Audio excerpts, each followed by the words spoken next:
Berezne, then a fantastic drive. And it's Daniel Berezne who's going to take the win.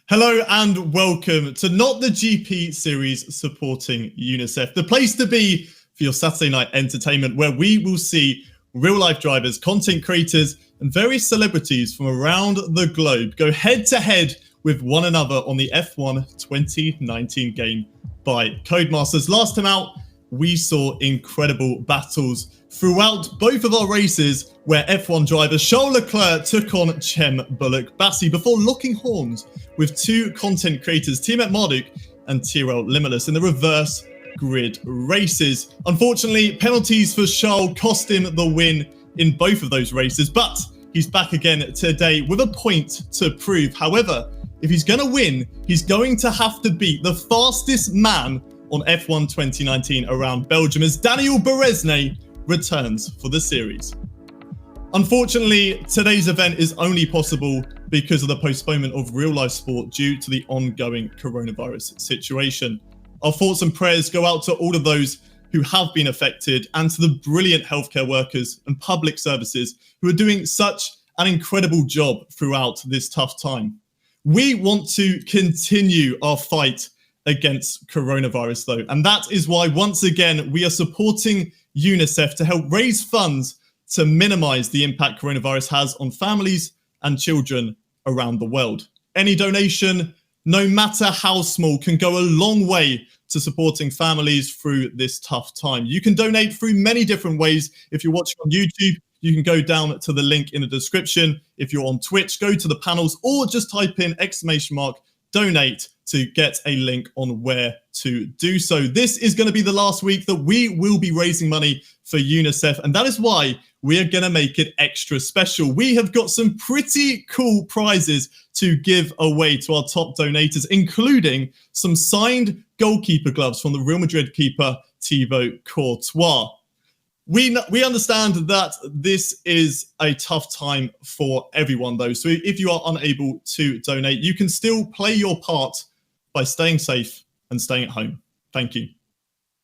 Joining me once again on the show today is the incredible content creator, Ariva. Ariva, welcome back to the show. We saw some incredible racing last time out at Germany. What is Belgium going to provide for us? Probably more of the same, mate. Probably more of the same. The Belgian Grand Prix in this game is equally, probably more so entertaining than the German GP. You've got so much potential to slipstream cars, and I'm sure that man you mentioned, Dan Berezne, we're going to see him flying. He is absolutely rapid around this circuit.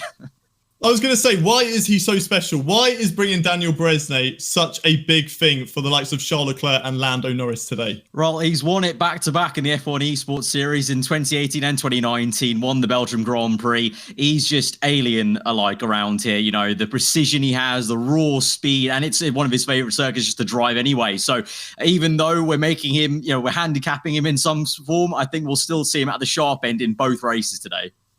Let's talk about those handicaps then. He is going to be making 2 pit stops in the first race around Spa. So how is that going to affect him in today's race? Well, traffic's going to be an issue for him, obviously getting through off that first pit stop. I suspect if he's smart, he's going to pit very early for that first pit stop, get that out of the way, and then try and get back into sync with everyone else, basically, with their Grand Prix. But traffic will be the main issue, especially in Sector 2. Sectors 1 and 3, though, that's where you can make some overtakes in a straight line.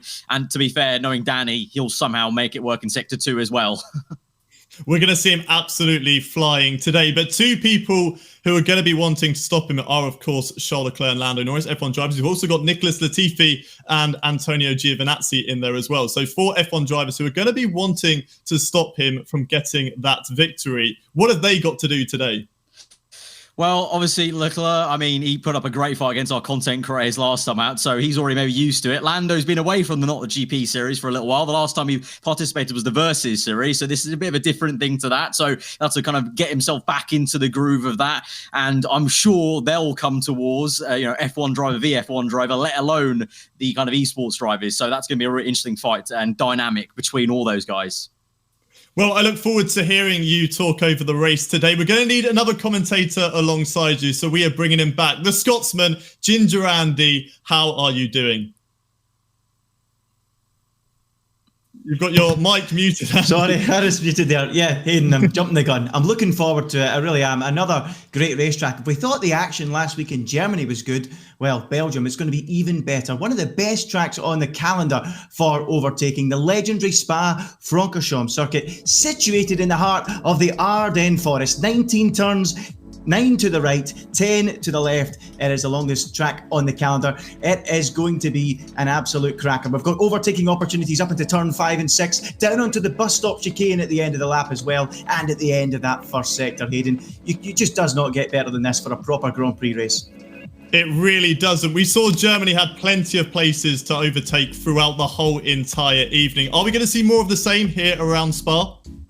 Yeah, absolutely. I mean, the DRS is so powerful, as we know, on this game. And, with 2 DRS zones, it's going to be very difficult for anyone to break that toe, especially going up the hill, down the Kemmel Straight towards the Lecombe chicane. And I think we could see cars switching places lap after lap after lap, just as we saw last week with Shem and Charles Leclerc, as well as Tyrrell Limitless and Charles Leclerc as well. So yeah, absolutely every possibility we're going to see more of the same, and I hope we do, Hayden, because last week we barely got a breath in the commentary box. It was brilliant stuff.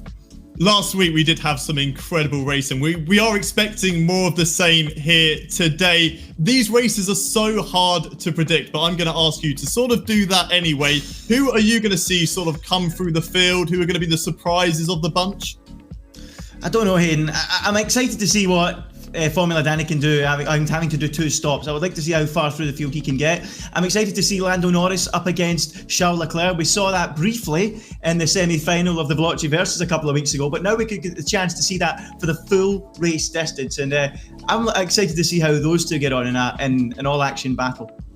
Yeah, we've got a tweet coming. This is from @XTaylorLouise. This is ready for #NotTheGP at Veloci Esports. A lot of you getting ready at home. Got it on the big screen there, so we love to see that. We are also raising money for Unicef throughout the whole night. We have actually hit our target of the first event where we raised money for them, £10,000, which is absolutely incredible. Thank you to everybody who has been donating at home, which means that we have unlocked one of our prizes, which is 2 VIP F1 paddock passes for a European Grand Prix when the F1 season eventually gets back underway. It looks like we might be getting underway with the qualifying, so I'm going to hand over to you two in the commentary box, Arava and Ginger Andy. Well, Hayden, some fantastic prizes up for grabs, no doubt about it, as the cars head out onto the racetrack, and they are pouring out of the pits at the start of qualifying, looking to get some laps in nice and early. I wonder if we'll see a lot of slipstreaming going on during this session. We often saw that in the F1 Esports series, but Arava, it's good to have you alongside me for this one. Qualifying just getting underway. You must be looking forward to it. Who do you think can take pole position today?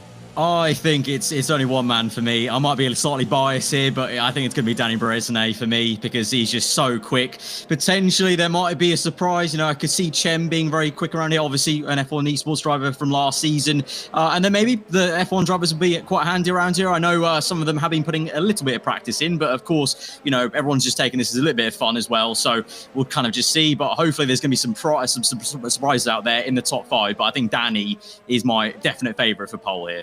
Yeah, I have to totally agree with you. I think Formula Danny is looking very, very quick. Let's have a look then through the drivers we have racing with us today. We're on board with the Ferrari of Charles Leclerc, so we might as well start there. He's a Formula 1 driver. He's a winner of 2 Grand Prix, winning last season in Belgium and in Italy. He's got 7 pole positions. You've got to say he's a future world champion, a champion in the making. He's took to sim racing, Arif, like a duck to water, winning many events, including the second Veloci Versus tournament. He's going to be hard to beat, isn't he?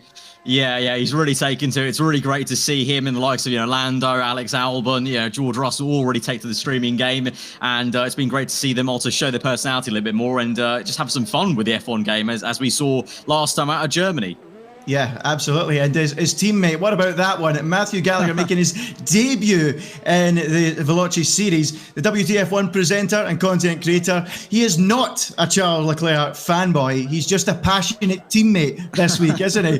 He's an analyst and commentator for the F1 Esports series as well. It's time for him to do his talking on the track, isn't it? He's going to be literally sweating, all thanks to a tweet he actually put out just before the broadcast about wearing his WTF1 overalls whilst racing this event. He asked for 2,500 likes, and Lando Norris then retweeted that. And you can see here, maybe he's feeling the pressure as he has a little bit of a mistake there as we were on board with him and hits the wall.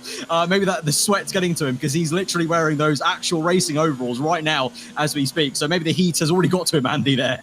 Well, and if we were talking off air earlier about how warm it is, and it's, you know, if he's wearing that suit, I think it's really going to be difficult for him. So, you know, it's backfired massively there getting those likes, hasn't it? So let's have a look then at another team. Let's have a look at the Mercedes as it flashes past the Ferrari on the racetrack. We have got some lineup here, don't we? Let's start with Thibaut Courtois, the Real Madrid goalkeeper, back again. He really does love racing on this game. He's won league titles in Belgium, Spain, and in England, as well as the Europa League. He is a serial winner, and it is not the GP results so far. Not too good to start with in Australia and Bahrain, but he really picked up in Germany. Double points finish, 6th in the first race and 10th in the second. He'll be looking to build on that, won't he? Yeah, very impressive. I touted him as driver of the day, really, for that kind of first race outing, because he did himself very, very proud with P6 there. And I think he'll be building on that. And with the teammate alongside him of Tyrrell Litmalis, those two I know have talked before and trained before on the F1 game. So I think as a pairing, that's a really strong showing there. But Tyrrell Litmalis, of course, well-known content creator, the winner last time out of race number 2, Andy. You know, we saw him kind of snatch the win away in a way. And that was electric drive, and hoping for more of the same basically from him today.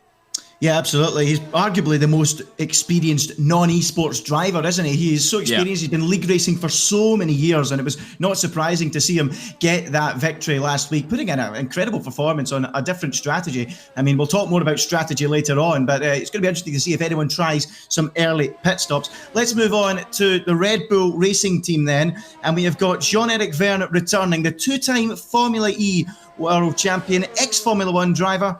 He scored 51 points in Formula 1 between 2012 and 2014 for Toro Rosso. What can we expect from him today? He didn't start well in Germany. It was a mixed bag. It didn't start the race, but finished 4th in the second race. He'll be looking to build on that, Arif, won't he? Yeah, I think if he doesn't have any issues, you know, race 2, I think, showed more what he can properly do when he doesn't have any kind of, you know, outside things affecting his race there with 4th place. A quiet drive, but nonetheless decent. So I think today, if he's not in an incident, maybe he can hold through in race 1. I think we'll see a little bit more from him, from the former F1 driver.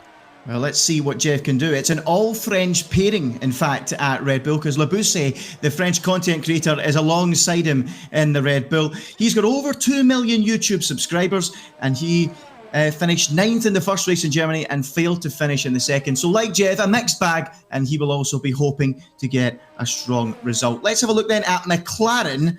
And, well, what a lineup we've got here. Lando Norris, the McLaren Formula 1 driver, picked up 49 points in his debut year in Formula 1. He's a keen sim racer and streamer with over 425,000 followers on Twitch, and he was the winner of the first Veloci versus series as well. So he's going to be a real contender up the front to fight with the likes of Charles Leclerc and the esports guys, isn't he, Arif? Yep, and we had a taster of Lando v Charles, of course, in that versus series. So like you mentioned earlier, Andy, I think seeing that in a full race now over multiple laps, I think people are licking their lips at the prospect of that virtually, as we haven't got that very often in real life, of course, before. And alongside him is Noel Miller returning. He did himself pretty damn proud, actually, I think, if I do say so myself, last time out at the German GP, over 1.9 million YouTube subscribers. And of course, we all know that infamous clip of him winning the Gulag with a wheel. And actually, Lando and Noel actually streamed earlier this week on Call of Duty Warzone. So they've been getting together and kind of getting that team chemistry flowing already. So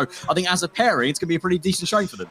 Got to ask you, Arif, if you were tuning in, were they using the wheel again in the Gulag?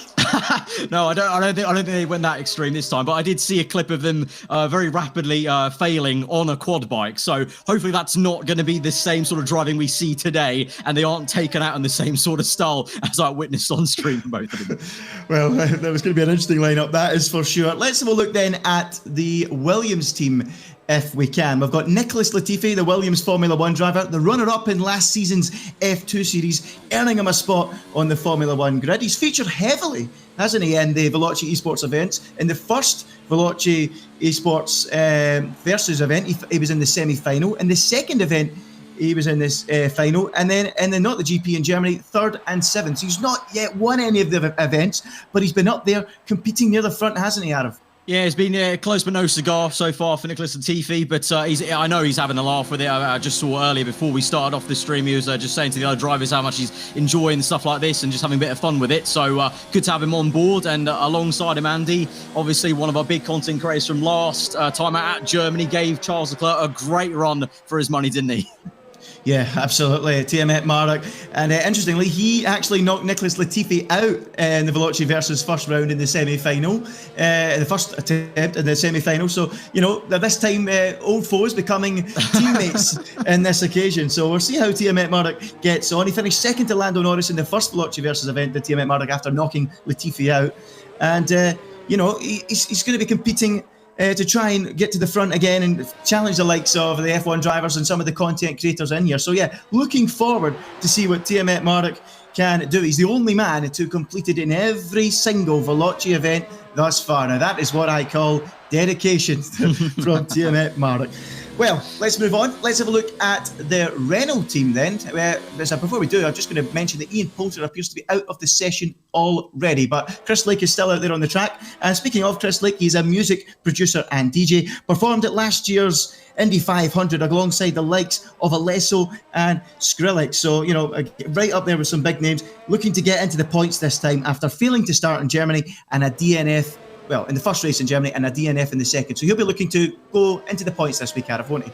Yeah, I can't lie. It's going to be a tough time for Renault, I think, as a whole. These two boys, obviously, it's not their world at all. Ian Poulter seems to be already in the ditch, as it were, and definitely not anywhere near a green site in this session so far. And Chris Lake there with some damage on his front wing, actually, so going very slowly there. But P14, out-qualifying Noel Miller, you know, the likes of Le Busset in the Red Bull, so decent enough. And Antonio Giovinazzi a bit slow at the moment this session, so at least he's ahead of one Formula 1 driver for now. But I think it's going to be, well, he's going over the green there. Maybe he's trying to get summon Ian back somehow by going over the green there. But I think it's been quite a tough time for the two Renault boys, I can't lie.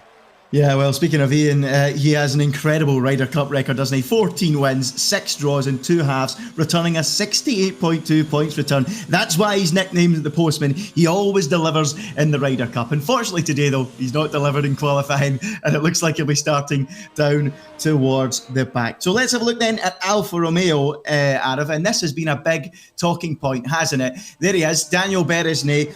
He is an F1 esports driver, winner of the Belgian Grand Prix in both 2018 and 19 in the F1 esports series, arguably the fastest man in the world around Spa on the F1 games, and that's why he's doing 2 pit stops, Adam, isn't it?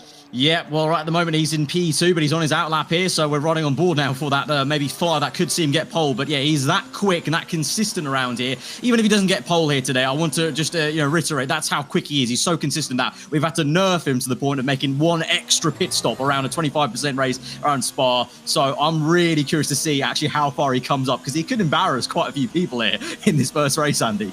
He certainly could. His teammate, Antonio Giovinazzi, the Alfa Romeo Formula 1 driver, completed his first full season in F1 last year, scored 14 points in the 21 races. His German, not the German GP, didn't go to plan though, it did not start in the opener, and P12 in the second. He'll be looking to perform far better, and perhaps with a little bit of help of Danny Beresnay, who knows the game inside out, he'll be looking to give him some tips and maybe push himself up the order. Yeah, potentially. Maybe not so much, but just enough to get him up there. As you can see, Danny driving with some utter concentration and some great facial expressions in the bottom left there. That is a man on a mission, maybe trying to grab pole off Cem Bassi in the Toro Rosso team. Yeah, well, Cem Bassi, as we speak of him, he is a sim racer and racing driver. Won a phenomenal race last week against Charles Leclerc on penalties, and it was an absolute cracker. Hopefully we'll see him competing near the front again. It's good to see such a strong fan base from him, isn't it? He's got so many fans from Turkey, despite not having a rich F1 history, Turkey. It's great to see, isn't it, Arif? Yeah, really, really decent there. You know, Cem has a really great cult following over there, and he kind of brings all of them with him to support him. And you can see he's carrying that in and having such fun with these events. Obviously, last time had a great ding-dong battle with Charles Leclerc, and right now on provisional pole in this qualifying session. Well, let's stick with him for now as let's see what he can do at the end of the lap. Is he going to be able to go quicker? No, he's just warming up for one. So let's see what Danny Beresney can do behind that then. Is he going to be able to go quickest of all as he rounds the final corner? Is he going to go onto pole position at this stage? Yes, he is. A 1 minute 42.9, 0.9 is it? Yeah, 0.6, sorry, to move ahead of Shembolic Bassi and onto pole position. And Danny, the favourite for pole position here, showing what he's worth. So it's Danny from Shem with 5 minutes to go. So Chem's teammate, it is Al Capone. He is a content creator from Mexico. He has 700,000 Twitch followers. His fans will be hoping he can follow in the footsteps of Sergio Perez. That'll be his aim, like a fellow Mexican. Let's see if he can do well. So he's Chem's teammate. Meanwhile, in the Haas team, we've got Pietro Fittipaldi, the Haas F1 test and reserve driver. He lost in the last 16 a couple of weeks ago to Nicholas Latifi in the Veloci Versus, but it was quite the battle they had in that one. Hopefully we can see more of him in the action this week, as he finished 7th and did not finish in the 2 races last weekend in Germany. He is the grandson of two-time F1 champion Emerson Fittipaldi. So, he'll be looking for a good result here, won't he, Arif? Yeah, hopefully it's a great to have him back here in a full race series, and we'll see how he goes. I watch him with the other F1 drivers at other sessions. He seems pretty decent, so if we can get some consistency together, I think we'll see some great fighting from him. Yep, absolutely. And his teammate is AJ Biner, content creator, debut in the Not the GP. He has got 256,000 subscribers on YouTube, and he'll be hoping to topple his fellow Mexican Al Capone. So 2 Mexicans fighting each other. That'll be an interesting one to watch, Arif, won't it? Yeah, I think it's really nice. We've got this kind of nice global mix and eclectic group, like I mentioned before, and from all corners of the globe. Really good to see, a nice spread on this grid. We're now just under 4 minutes to go in this session. Right now, I've got to say, Andy, I think, like I mentioned, Danny is looking hot favourite for pole position. He sure is. We're about to get to the business end of the session as we watch TRL Limitless on a lap. One team left to have a quick look at, and that is Racing Point. We've got Dave Gaming, who's also debuting in the series today. He's a German content creator with 120 YouTube subscribers. He'll be looking to impress on debut, plays the F1 games a lot. His teammate Jay Beachmeat, who is also a German content creator, an all-German affair there. He's got 2.4 million YouTube subscribers, competed in the Versus Grand Prix, but was beaten by Stoffel van Dorn. So that is everyone in the grid as we go into this weekend's action in Belgium. But here we are, riding on board with the winner of race 2 from last week, TRL Limitless, as he tackles this Belgian circuit, making his way through Stavelot, picking up a lot of curb there, and now through curve Paul Frere as he makes his way towards the end of the lap. John-Eric Verne has retired out there. He is 14th quickest as we keep an eye on JD making his way towards the end of the lap through the wonderful Blanchimont corner. I wonder how many people will dare to go side by side through there in the race. I remember Felipe Nasr and Max Verstappen going side by side through there a few years ago in Formula One in the real life world. But here comes TRL Limitless round the final corner. A 1:43.5 is his best till now. Can he improve? He can. Shoots up into 3rd place with a 1:43.0 Arif. Yeah, very competitive time there for TRL Limitless, and no surprise to me to see those 3 up there. Avid sim racers, Danny Beresney, Shembolic Bassi, and TRL Limitless. But Charles Leclerc and Lando Norris trying to breathe down their necks. At the moment, we're watching now with Lando on an outlap here. So we've got 2 minutes left. So both those guys on outlap. So let's see. They're not too far away. 1/10. As there is a massive issue there for Lando Norris. Wow, was that close to his teammate? I actually just missed that. I cut away from the screen for a second there, and I've seen it now. Lando Norris. Team problem there. I think Noel was going a little bit slow through Blanchimont, and I don't know what really went on there, but 1 second Lando was going in a straight line, 1 second he's in the wall. Oh, well, I think Zach Brown will be pulling his hair out at that one. So not going to plan for the McLaren boys as we pick up Charles Leclerc on an outlap. The problem for Lando now is with that wing damage, with only 1 minute and 20 to go in the session, he will not be able to improve. So it will be 5th at best for Lando Norris. So things not going to plan. Charles Leclerc that was, on an outlap. Yeah, that was recreating what I saw on stream actually from Warzone. That was exactly almost a recreation of what occurred on that quad bike actually. So fair play, they're sticking to the game plan from earlier in the week. Yeah, that's what they've been practicing. It hasn't been on track at all, so it's not been going to plan at all for them. So Charles Leclerc on his outlap at the minute, about to start a quick one. We've got Danny Beresney and Shembolic Bassi also on outlaps. TRL Limitless out of sync with them. I don't think he'll be going again. So let's keep an eye on Charles Leclerc, and let's go maybe for a lap with him around this wonderful Belgian Grand Prix circuit. As I mentioned earlier, 7 kilometres, the longest track on the calendar. Look at that, taking the widest line into the corner possible to slingshot him down this start-finish straight and start a lap. Here we go, across the line all over Leclerc, moving right over to that left-hand side as he breaks into La Source, turn number 1 on the racetrack. Takes a lot of curb, gets on the throttle nice and early, and now it's a 2-kilometre sprint, flat out, all the way up to the braking zone at Le Combe. Look at this, straight up through Eau Rouge, it's blind on the way up the hill, and then you pop up over the crest and onto a flat out straight down the Kemmel Straight towards the end of that first sector. As I said, 2 kilometres of flat out racing. We will see lots of overtaking in this section. Now, into the braking zone for Le Combe. Here we go, right, then an immediate left, and then right again as you go into Malmedy now, and Charles Leclerc looking pretty tidy so far. Now, down towards into Rivage, so easy to understeer in here. Look at the speed Leclerc carried in, and he understeered out on the exit. Not going to plan there, out of a little bit too greedy on the brakes. Yeah, I think maybe got a little bit flustered there, and I'm sure he'll be cursing himself in the cockpit, or his sim rig, as it were, as he now goes through down the hill and taking a lot of curb there, trying to maybe make up for that understeer he gained through Sector 3. Then I think, to be honest, that mistake that he made there, I think it might be blown, but he's going to finish out the lap, Andy, as he now gets really out of shape. And wow, Charles Leclerc giving us his best rendition of some Gymkhana here through those corners, Andy. He's really bringing the neck out of that Ferrari, and I think he's given up at this point.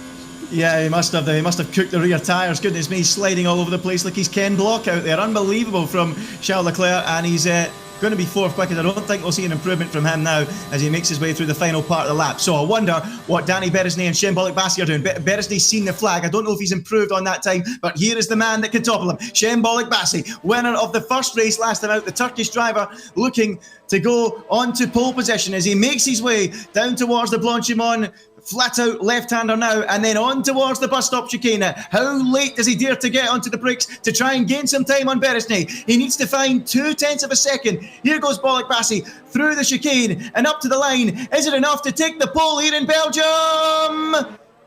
No! He's so close. My. Unbelievable. Nothing in it. Mamma mia, that is very, very fine there. What's that, 0.03 of a second? Or thousandths, really, that is so fine. That is F1 Esports right there. You've got the former Toro Rosso F1 Esports driver from last year and the current Alfa Romeo Racing Esports driver, 1 and 2 there on the front row. Mighty fine, Andy. But in the end, like I said, the favourite, Danny Beresnay, on pole position. Yeah, Danny Beresnay takes pole then with a 1 minute 42.6, just a fraction quicker than Shane Bassi. It's a solid P3 for Tierra Limitless. Interestingly, the Formula 1 drivers not delivering to get on par with the others, the esports drivers and content creators today. Charles Leclerc only 4th, made a mess of that lap as we saw. Lando Norris didn't get to complete another effort. Nicholas Latifi in 6th. But, I've taken a look at those 20 drivers in there. Is there anyone that's caught your eye? Who's put in a good performance in qualifying, do you think? I think Dave Gaming in the Racing Point, really stunning P7 there for him. Obviously, avid Formula 1 game player, but I didn't really expect him to be that high up. So P7, very good job ahead of Pietro Fittipaldi in the Haas cars. We've got some very interesting lines and camaraderie, I guess you could call it, at the end of qualifying here. I think Matt will be pretty happy with P9, actually, to be ahead of Tim Emarduk. Matt does not play the F1 game as avidly as Tim Emarduk, so I think Matt will be very happy with that position. And do you think Tim Emarduk will be a wee bit disappointed to be 10th position in the end? I mean, we saw how quick he's been in recent weeks, so to be behind Matt, I think he'll be slightly disappointed, wouldn't he? Yeah, potentially, but he had a very quiet race 1 last weekend and then came out in his from his shell in race 2, so I think that could happen once again this weekend. And what about Danny Beresnay as well? He, of course, starting from pole, but has to make 2 pit stops. How far up the grid do we think he can get out of? I tweeted out earlier, I honestly think he could get up into the top 5, and if he's really on form and everything goes pin perfect, might even get up to P3. That's how quick he is. But like I said earlier, I think he needs to pit early to try and get in some clean air, and then hopefully he doesn't hit too much traffic as he starts to cash that pack once again for that second pit stop. Well, it'll be interesting to see what he actually plans to do out of, because obviously you'd expect probably in the second race, when it's reverse grid, that he will pit early. But the fact that he starts from pole here might change it up a little bit. We'll have to wait and see if he does pit early or not. But I would agree with you. I think to make sure that nobody's getting the toe from him, that from behind, that he can do that. Because as we know, out of the first sector, sometimes it's not always best to start on pole here, because as I mentioned, it's a 2-kilometre run to the braking zone at Leclerc, isn't it? Yeah, definitely not. It's second place and third place, actually, but the best places to be honest. We saw in F1 Esports last season, Danny, using second place to his advantage there to get that win. And, we saw a lot of the time in esports in general, a lot of slipstream tactics all the way down the field to try and just pull away from the pack behind you. So that's going to be quite interesting how the F1 drivers cope. Will they really latch onto that tactic straight away and do as the F1 Esports drivers do and play the game very tactically? And like we saw a lot of the time last weekend, potentially being second on the last lap is the best seat in the house.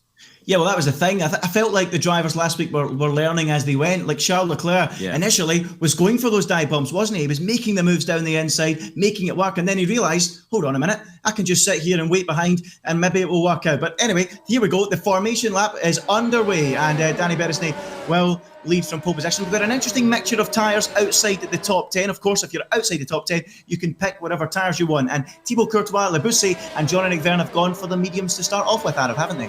Yeah, Courtois there, P12. I think I would keep a key eye on him because he's got some decent pace if he can stay out of trouble there, but obviously didn't really put it all together in qualifying. So on the medium tyres, I mean, the tyre wear, to be honest, and it isn't too high on the softs actually around here. So it's not going to be a massive advantage, but will put them out of sync of everyone. So that could pay dividends later on in the race once everyone makes that first pit stop.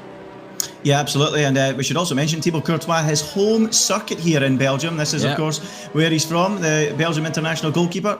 Competed in the World Cup in 2018 as his team made it all the way to the semi-finals. And, agonising for him on that occasion. He'll be looking for a strong result on home soil. But it is Danny Beresney from Chambolic Bassi and TRL Limitless. What do you think, with the F1 drivers? You could argue you'd expect to maybe be a wee bit higher, but as it is, 4th, 5th and 6th for Leclerc, Norris and Latifi. And we've got Giovinazzi down at the very back. But interesting to see who come out on top between Leclerc, Norris and Latifi, won't it? I think that's going to be a great fight. It's great to see them all together like that, P4, 5 and 6, just behind all the kind of avid sim races of Bracele, Boltabassi and Tyrrell Limitless there. And those three, I think they could almost work together, a bit of camaraderie between F1 drivers to close up on the sim races early on with the slipstream. And then hopefully that's going to be a 6-way fight. Is that too much wishful thinking, maybe? No, not after last week, Adam. I think we could get that route here. I honestly think we could. I mean, I've covered quite a few league races on this game, and I've seen things like that. So, I would not be surprised if it happens. As the cars line up on the grid for race number 1 in not the Belgian Grand Prix, it is Danny Beresney that starts from pole. Remember though, he has got to pit twice. Let's see how early he will make that stop on those soft compound tyres. Chambolic Bassi starts alongside him and he will be looking to get that move done on the run up the hill towards Leclerc. Beresney on pole then, as the 5 red lights come on. And that looks like interesting. If we're missing two cars on the grid, as the 5 red lights go out, and we are go. They appear again as the lights go green. Anytime today, there we go. Danny Beresney leads them away from pole position as Chambolic Bassi slots in second place. I don't think he'll be too bothered though, because it's all about the run up the hill. He might be bothered now though, because here comes TRL Limitless pulling alongside into that first turn. They're going side by side up the hill, and Chambolic Bassi has got the traction as they make their way through Eau Rouge for the first time of 11. It's Danny Beresney from Chambolic Bassi and TRL Limitless. Chambolic Bassi a little bit wide there as they reach the top of the hill, and Charles Leclerc is right behind them. But here comes Chambolic Bassi, as we spoke about, already pulling alongside Danny Beresney. Is he going to take the lead on the opening lap? No, he's not. Danny cuts in, and look at Limitless diving through there. So close between them. Look at Leclerc, and he go round the outside. He can't quite do it. He gets Limitless, who has to back out. It's Beresney from Chambolic Bassi, from Charles Leclerc, and Lando Norris round the outside, Adam. This is wonderful. Look at that, Lando and Charles absolutely sending it there. 3 wide through that right-hander in Sector 2. Unheard of there, Andy. But they try to make it work as best they can. Now it's Tyrrell Limitless v Lando Norris. Limitless on the outside. Lando defends very, very harshly.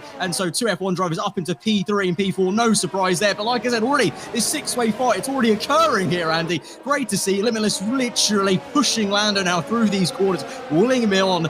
Meanwhile, we've got Leclerc chasing after Boltabassi, who surprisingly did not take the lead. Danny Beresney so great under the brakes at the end of the Kemmel straight there. Meanwhile, we watch on still very close action behind with Latifi. Alternate getting a tow, so this slipstream just going to be so great around this circuit.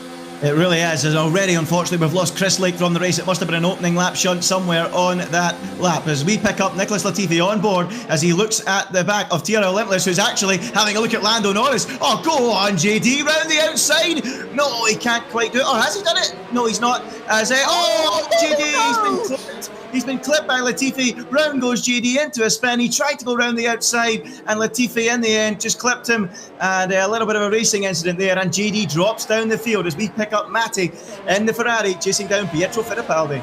Toto Wolff will be banging his desk. Irreversibly, that is going to be a messy situation. So now JD is going to have it all to do, or maybe he's going to set his eyes already on race number 2, Andy. Meanwhile, we see Matt in the other Ferrari car then doing a decent job in P7. Meanwhile, a battle for the lead, and Cimbo Labassi on the left-hand side trying to take the lead off Danny Beresne, and he's done it the long way around there, supremely close with the front wing, but he's done it on the Hungarian, and now maybe Danny... It's Charles Leclerc makes a mistake. That's how hard the F1 drivers are having to push to catch up and keep up with these two here today, Andy.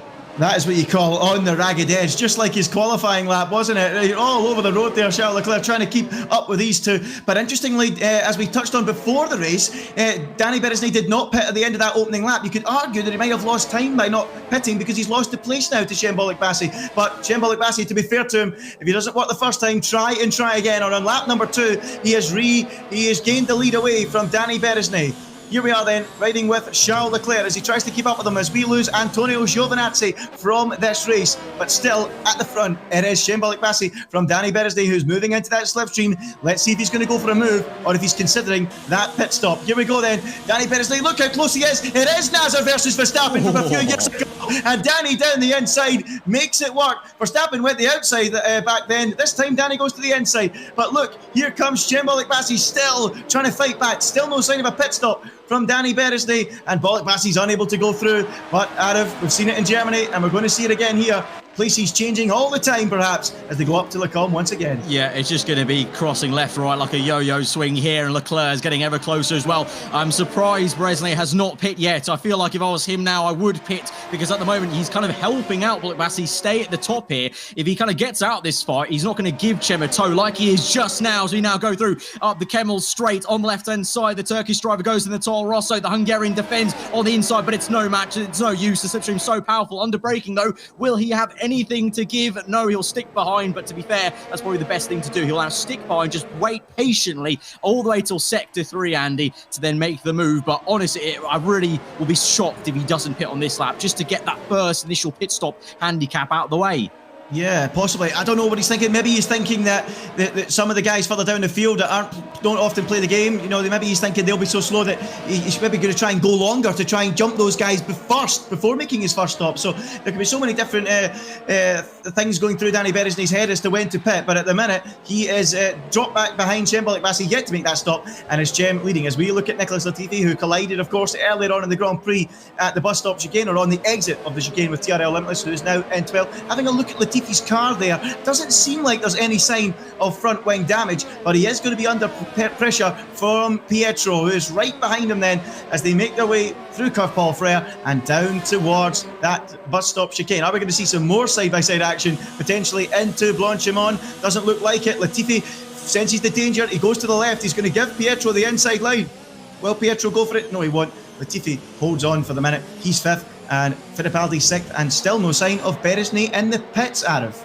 Yep, not quite. He's still staying in second place there, so maybe just waiting for the DRS. Fittipaldi all over the back of Latifi, so this is looking like it's a really nice battle brewing here. Matty in the other Ferrari, not too far behind, and meanwhile we switch to now focusing on Leclerc, and you can see Lando Norris even is closing up in this fight. You can cover the entire top 4 in 1 second here, so it is getting rather hot here, and you can see on board with Leclerc, you can watch up ahead, Danny Beresne making a move now for first place on the left-hand side with DRS there, Cem a sitting duck in the Toro Rosso. But now closing up even more, and it now has maybe become a three-way fight on this lap now officially.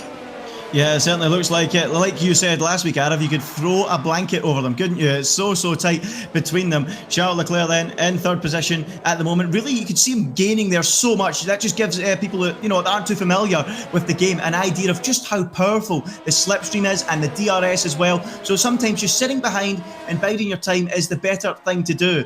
And that's why we see so much overtaking going on as Leclerc gets a little bit out of shape, a little bit wide there through Pouhon. And you got to say, Arav, he is really pushing, and he's been out of shape a couple of times, not only in qualifying, but in the race as well.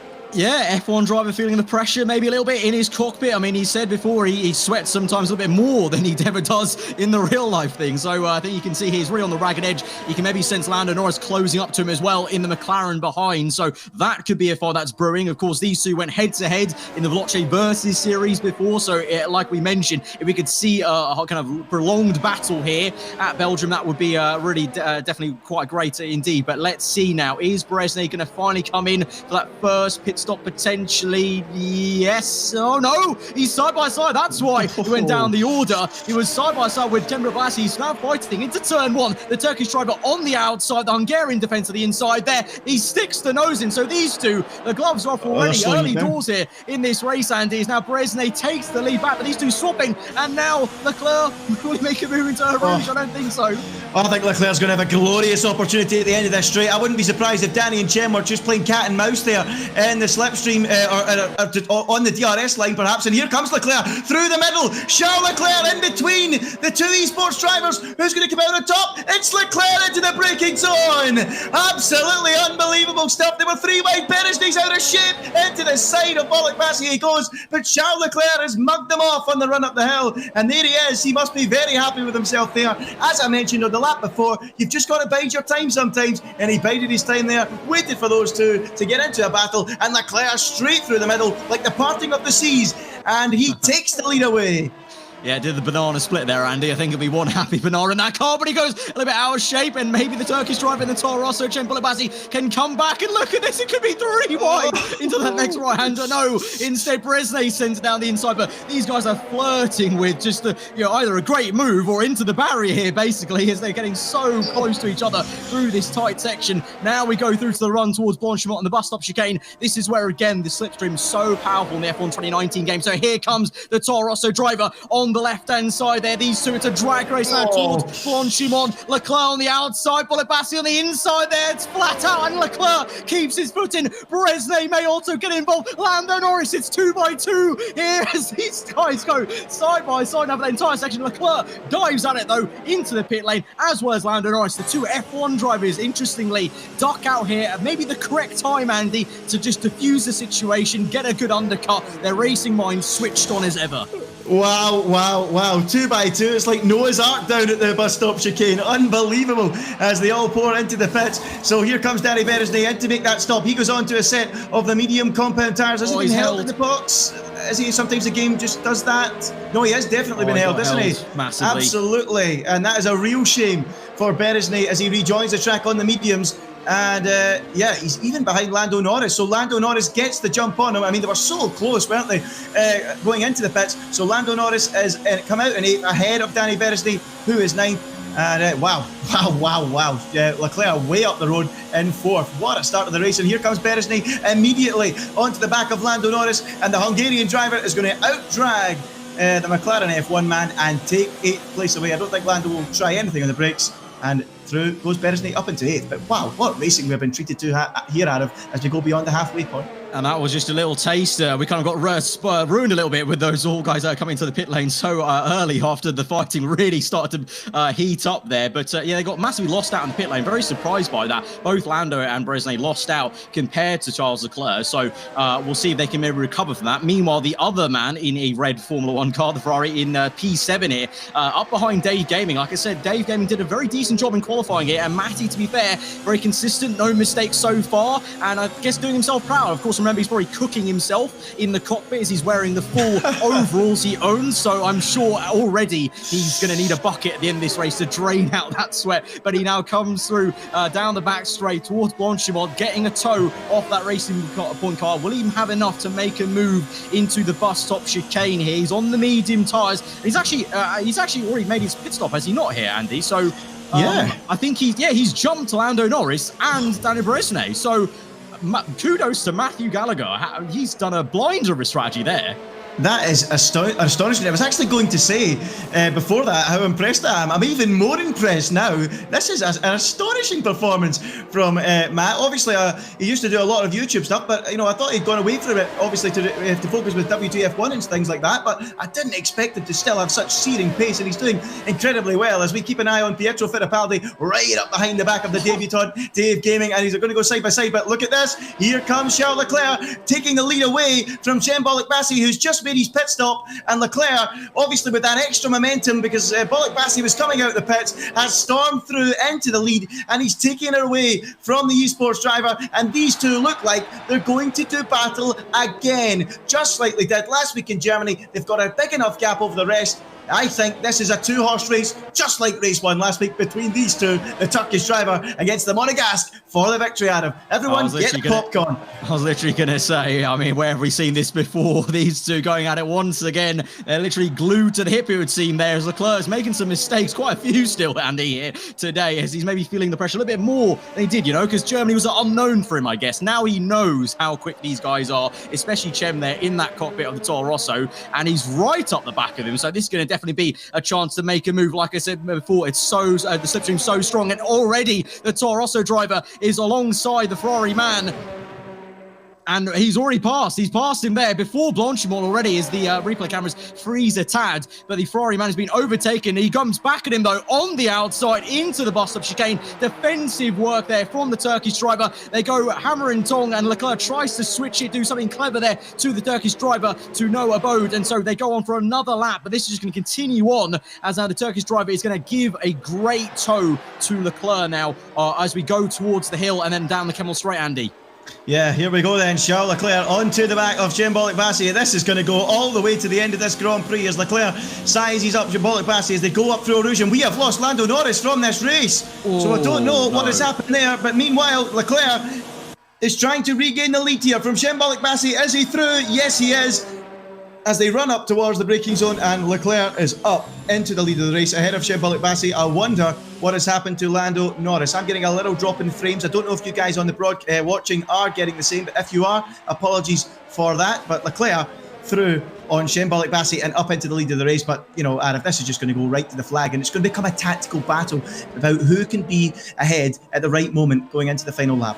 Yeah, just like it was at Germany. It's going to be Formula 1 chess between these two, and they've already played one game. They're going to play again. I think we're hoping maybe for a third game then later on at some other point with a different event here. If it goes like this, as we've got now 4 laps left in this GP, including the one we're on at the moment. But such a shame once again to see Lando Norris out of this Grand Prix. I don't know what it is with Lando Norris and the Formula 1 game technical issues. Such a shame to see him drop out because he was very close, of course, with Daniel Bracele in P7, who's now the Hungarian's up into P7, chasing after Matthew Gallacher. But now we go back to this fight, and you can see Cem right up behind Leclerc once again. And as we go towards the bus stop chicane, will he make a pounce to the inside or the outside? Where will Leclerc go? Leclerc goes defensive to the inside there, and he actually eases up a little bit. I think he's played a little cheeky game there because that was quite a big ease up in the brake zone. So potentially he's already learnt that tactic thing, Andy. Like we said, learning on the job about where to make the pass, and kind of like we saw at Germany, just knowing when to make the move is kind of all about it. As you can see right here, follow back. Oh, very cheeky here. That is total F1 esports tactics there. The Wily Fox move, lifting off on purpose into turn 1 there. That is, Andy, to get the detection point of DRS. So that's what they're doing. If you're wondering at home what on earth that is the F1 gamer mind in play here. Yeah, to be fair, we've seen that in real life a few times as well. But there you go. That's what it can do. Bollock Bassi breezes past Charles Leclerc and regains the lead. And as they reach the braking zone, is he still in front? I think he is. Yes, he is. Bollock Bassi retains the lead. As I think behind that, Latifi and Fittipaldi are doing battle. But at the minute, Bollock Bassi up ahead of Charles Leclerc and into the lead. But yeah, the classic tactics, Adam. We see that so often in the F1 esports. I think we've actually seen it, obviously rarer, not as often in real life Formula 1 as well. But I'll be interested to see how it pans out towards the end of the race. Are they both going to sit there on the final lap at turn 1 to see who gets the DRS? Perhaps they will. But lap 9 out of 11, we're getting towards the end of this Grand Prix, but it is Bollock Bassi in front, from Leclerc in second, Latifi third, with Pietro Fittipaldi fourth, Dave Gaming fifth, and Mate in sixth, putting in a fine performance. Beresnay only 7th as things stand. So It's been a close fight behind. I've seen Pietro Fittipaldi was in literally 2/10 behind Latifi this entire time there. So those guys just kind of giving each other a toe. If they're clever, they're not going to fight each other, and they'll just use each other to slipstream to try and catch up to this fight potentially. Because if these guys fight enough, then they maybe could catch behind. But like you mentioned there, a good race so far from Matthew in the other Ferrari in P6. As now we cut onto that battle. And there you can see Fittipaldi swapping positions with Latifi. Latifi on the outside there shoots it with a long dive, and onto the racing point of Dave Gaming gets involved there. So Dave Gaming, content creator, getting involved in this scrap with a Formula 1 driver and F2 driver there. Really great stuff. The Haas car, though, ahead in P3. Latifi's also been mugged off by Dave Gaming, who's into P4, but they go side-by-side through turn 1, and Latifi gets through, and now Bracele joins the party as well. Andy, it's all kicking off here behind for the battle for P3 down to P6. It's unbelievable. Side-by-side a dual rouge. Oh, wow, unbelievable. Getting flashbacks from Webber there against Alonso as Charles Leclerc regains the lead at the front from Shambolic Bassi. But look at this, Pietro Fittipaldi, unbelievable. It's like a Formula 1 to Malmedy. That never works. Somehow these guys have made it work. Beresney up to 4th, Dave Gaming into 5th, and Nicholas Latifi 6th. This is absolutely brilliant racing between these guys. Awesome stuff. And Dave Gaming right in the thick of it on debut, putting in a fine performance, as is Matty as well. The two debutants here right in the thick of it, and it's great to see, adding so much to this Grand Prix, aren't they? This entire race has turned up a notch. We've got a fight for P1 and P2, but then we've got this mega scrap from P3 down to P7 there. With Matt Gallacher also getting involved right at the end there. Latifi, Dave, like I said, really impressed by him in qualifying, and he's just really putting on a good show and getting stuck in. But Bracele, he's silently snuck through already into P4, Andy. So on the back of Fittipaldi, I'm sure he'll try and send it through into the bus stop chicane for that P3 position. Meanwhile, Latifi trying to get a toe off Dave Gaming, and Matt maybe trying to hang on as well in the Ferrari behind as we now go through the shot here. You can see there Bracele pulling long on the outside before Blanchimont, and Latifi now going the long way around. It's 2x2 into Blanchimont twice there. Bracele on Fittipaldi, and it's going to be Latifi on Dave Gaming down the inside. Side by side they go. Can Dave try and hang it through, get the nose in? No, he can't. Latifi gets it done, and he's up into P5. And meanwhile, Bracele up into P3 as quick as you want there. But great to see those two moves happening in the same succession at the same corner. Yeah, absolutely incredible stuff yet again as we start the final lap, and Charles Leclerc is in the lead of this race with Shambolic Bassi in second. Is he going to be close enough though? 7/10 looks like an almighty amount to reel in, but you never know with the slipstream and the DRS on this game. Shambolic Bassi opens up that DRS, and he's gaining and gaining on the back of Charles Leclerc. He's not going to be anywhere near close enough as they reach the braking zone. Could this be a key moment in the race then on this final lap? He needs to stick with him through the middle sector where the dirty air is likely to affect him. He needs an almighty middle. Well, does Shambolic Bassi. He's right there, still 2/10 back. Can he stick with him, Arif? I think he's done well, I think he was a little bit far back, but I think a little bit on purpose, really, to just be in this position right here, Andy, because we go down the hill towards Sector 3. Like we mentioned, that's exactly almost where you want to be. Now, he's set himself up for this overtake. He's now got to deliver as Leclerc goes wide, and so maybe some tactical play of trying to slow each other down a little bit and maybe try and break that toe of Tan and just try and slow Chem up here. But here we go, Andy, towards Sector 3. Chem set this move up now,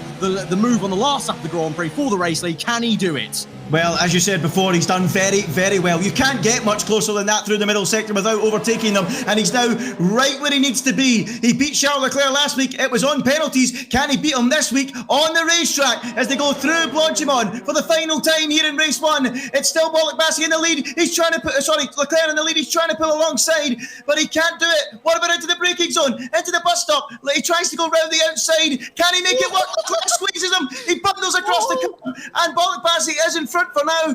But is he still in front as we reach the line? My screen's frozen side by side, and they're separated by not 1-3. Goodness gracious me, that is the closest finish you could possibly ask for. I must apologise, folks, we struggled to call that on the line because we had a little bit of a screen freeze, but wow, 0.013 out of that is that. Unbelievable. I've had a crisis, Andy. I've had a crisis. That is literally less than a piece of paper width. That is supremely close. I think maybe some great driver etiquette, I think, from Charles there at the end, because I think Chem tried to force his way through it the same with Charles. I think they kind of went in tandem across the line, maybe just trying almost virtually shaking hands across the line to say GG's. Great race there. Wow, what a finish. What a finish indeed. And quickly, Arif, could you pick a surprise, a driver of the day from that? I mean, it's so hard to call. There's such great fighting there. I've got to say, Dave Gavin, I've been saying it all race long, really. I'm very surprised he's turned up here. I didn't really know how quick he was on the F1 game. Turns out pretty damn quick to, rub shoulders with F1 esports drivers and F1 drivers alike. Well, you're absolutely right, Arav. There was a lot to pick from in there in terms of performances. Matty as well. Hayden, what did you think of that one? I mean, that was breathtaking stuff. What about your driver of the day there? Because that was incredible. Oh, that was some incredible racing. Once again, just like the first race from last time out, is Jemba Bassi and Charles Leclerc going side by side throughout the whole thing. I just want to apologise to everybody at home for all the issues that we were having during that race. It was so many great battles out there. Unfortunately, we couldn't see them all. That was out of our hands, unfortunately, just the game playing up a little bit. But we are trying to get it fixed for the reverse grid race, which is going to be absolutely amazing. Someone to mention, you said driver of the day. I'm going to give it to Dave Gaming. Surprised us all. Great battles out there with the likes of Nicholas Latifi, and really surprised us. Yeah, he was fantastic. I mean, he was an unknown quantity going into it, wasn't he? We didn't really know much about Dave Gavin, but, he really put his name in the map there with a fantastic performance. And, on debut as well, Hayden, is, you're just getting used to it. But no, straight in there. Great performance in qualifying, and then mixing it with some of the top drivers in the race as well. And a special mention to Matthew Gallacher as well. Another great drive from him. Yeah, Matthew really surprised us too. Great strategy, put himself ahead of Lando Norris and Daniel Bracele as well. Unfortunately, didn't have the pace to hold them off, but was there in those fights with the likes of Nicholas Latifi, Pietro Fittipaldi, and Dave Gavin. So great driving there. And I'm hoping he's not too hot in that driving suit. Yeah, well, he must be absolutely roasting, I have to say. But what about Lando Norris? It didn't go to plan for him today, or Antonio Giovinazzi, two of the F1 drivers that didn't quite have the race that we're looking for. They'll be looking for a lot more in race 2, won't they, Hayden?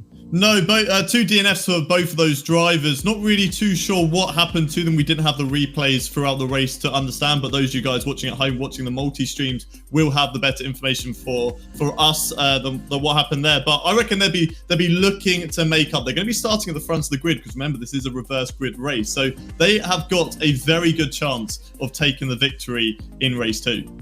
Yeah, absolutely. I mean, we saw that last week, didn't we, in Germany? We saw Jean-Eric Verne and Giovinazzi up at the front of the field, and Jean-Eric Verne really held his own and ended up coming home in 4th place. And Verne was really fighting in there with the likes of Leclerc. So, I think those guys will certainly be looking and aiming for that victory, won't they?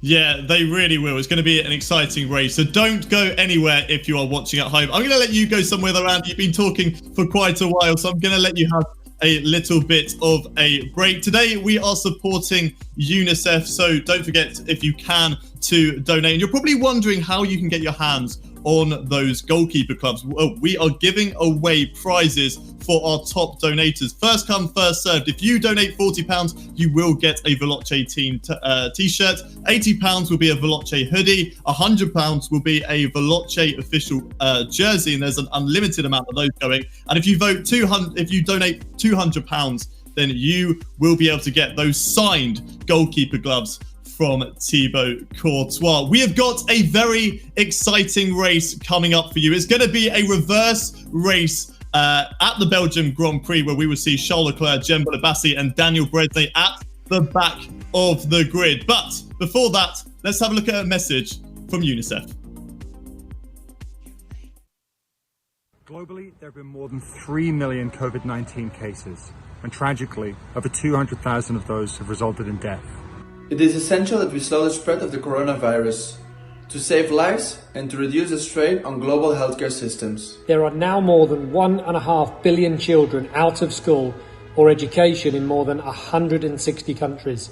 UNICEF is working to ensure these children are able to access education whilst remaining safe and healthy during this global pandemic. Please donate now. Your donation will go directly towards UNICEF's work to support healthcare workers and families that are affected by COVID-19. It costs just $40 to fully protect the healthcare worker responding to the coronavirus outbreak. Tune in this Saturday at 8 PM BST to watch the races live. Donations will be tracked throughout the whole stream with plenty of incentives, so please give generously. Thank you.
Hello and welcome back to Not the GP series supporting Unicef. We have had an incredible first race where Jem Bullock-Bassi took the victory by 13 thousandths of a second. And if that is good enough, well, we're going to have an even better race coming up for you. We've got a reverse grid race where the likes of Jembo Bassi, Charles Leclerc and Daniel Bracele will be starting right at the back of the field, and they're going to have to work their way through the grid, through the order, and try and take the victory. It was incredible last time out in Germany, Arav.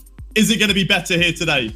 I think so. I mean, some of the action we got there, Hayden, was exquisite. Not just for P1 and 2. We saw a great fight between P3 all the way down to P7. So I think more of the same, but I'm still recovering, Hayden. I can't lie, from that battle for first place. I mean, that last sector was just something. I mean, it broke up a little bit with the pictures, unfortunately, but you could tell right at the end, it was literally nothing in it across the line.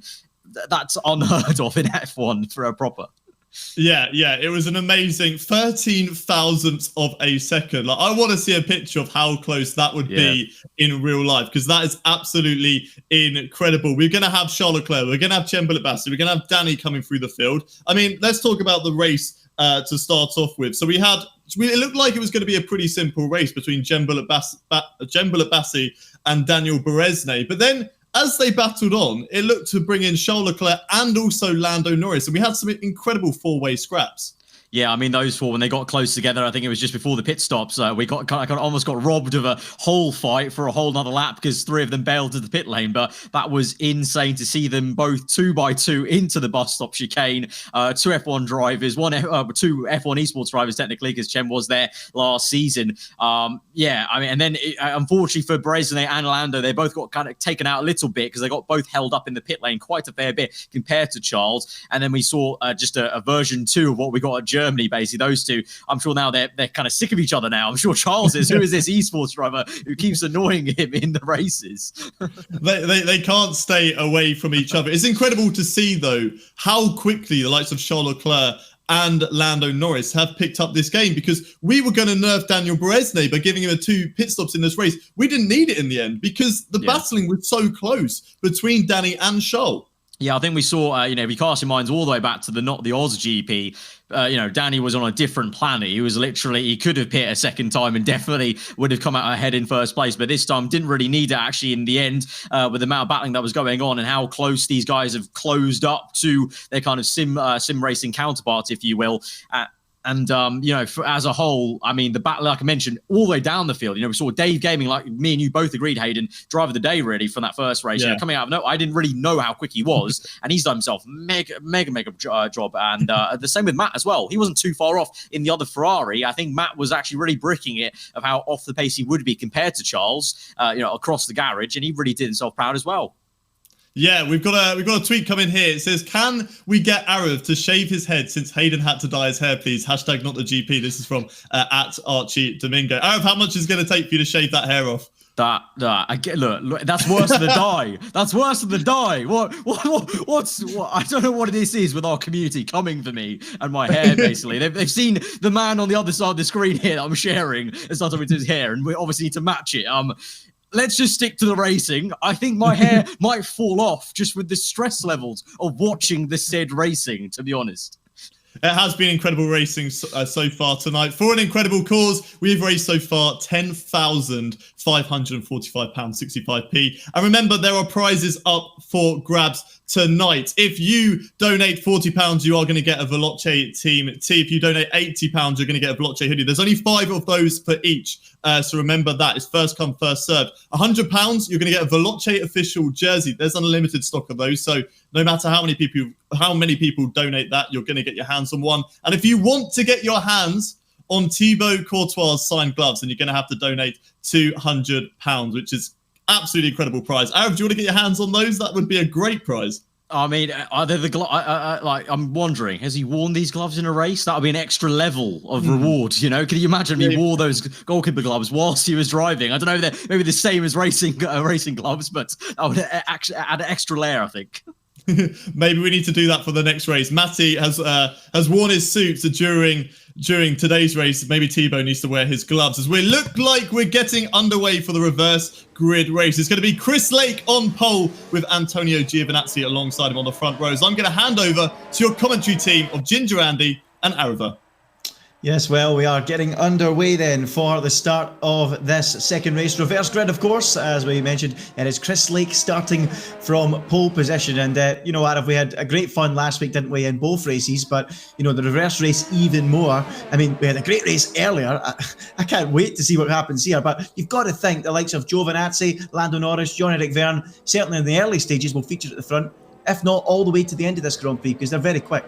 Yes, I think, Lando Norris is going to be very rapid. Even Jean-Eric Verne, he was in a similar position, I guess, this time last weekend in the second race, and he did himself very proud, I think, with a quiet P4 it was in the end. I think it was in race 2. So those two going to be quick. Also at the same time, you've got in the mid-pack, Courtois, you've got Matt in P12, Tyrrell Limitless and Tim Marduk. They had a pretty quiet race in race 1, and they're starting P13, P14, still further back, but nonetheless an obstacle that the likes of Charles Leclerc, Chen Bottas and Danny Bracele have to get through, and also Latifi and Fittipaldi. I mean, that entire back end, we saw them all fighting at some point in that first race. So now that they're at the back, having to get through other people whilst they race each other is going to be a great dynamic. And so far, Andy, all the races me and you've commentated on it, they've just been absolutely thrilling. Really shown what the F1 game it's all about, what the F1 game can be when we just, take maybe some serious edge off and throw in some fun things like this and throw in such a great eclectic group, really.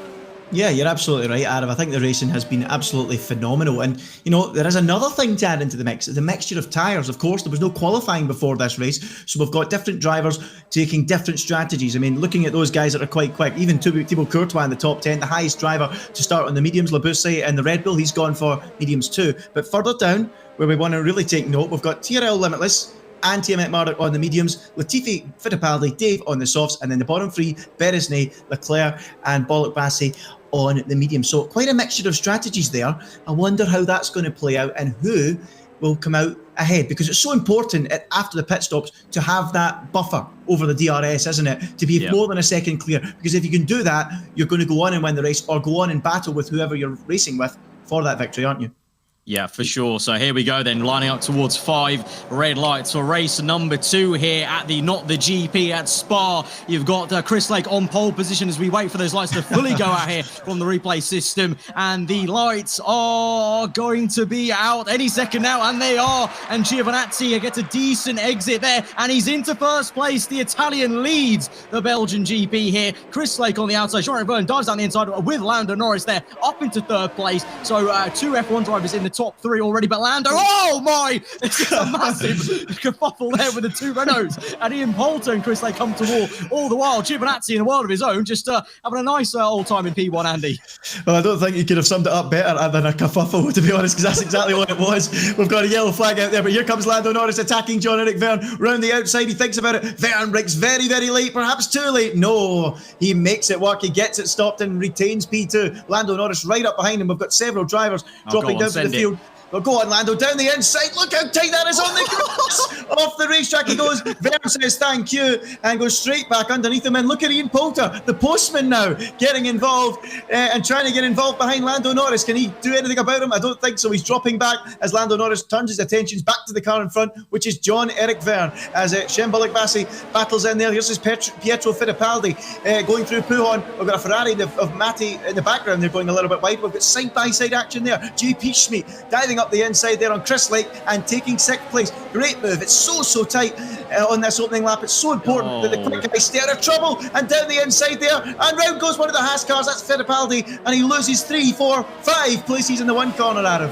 And here we go, Bollock-Bassi versus Bracele. These two, I mean, we've seen how often Bracele's come through fields from Veloce's squad sprint series, and so he's doing the same again along with Bollock-Bassi here. Now there's go through Blanchimont, side-by-side action behind between Latifi, and I think that was Noel Miller in the McLaren as well. And now you've got Matti trying to go around the outside of an F1 esports driver, and he's actually made it work down the inside of Bracele there. So Bracele having to give some room, but Matti really going for it. Very impressed with that move there, or attempt at a move. And now you've got Fittipaldi dive bombing him down the inside. The Haas car goes. Will he make the move stick on the Ferrari on the exit? They're now still side by side, as meanwhile Bracele is going to try and get the job done on Chris Lake. Chris Lake defending for his life in the Renault as they go through a Rouge up the hill, and it's side-by-side action behind and ahead as Bracele now is through on the right, but Matty, I think, was side-by-side with Latifi through a Rouge and up the hill. Bracele is going to power pass into P8. Will he make a dive bomb for P7? No, he won't. He'll settle down, but these two now will surely work in tandem to work their way up the grid.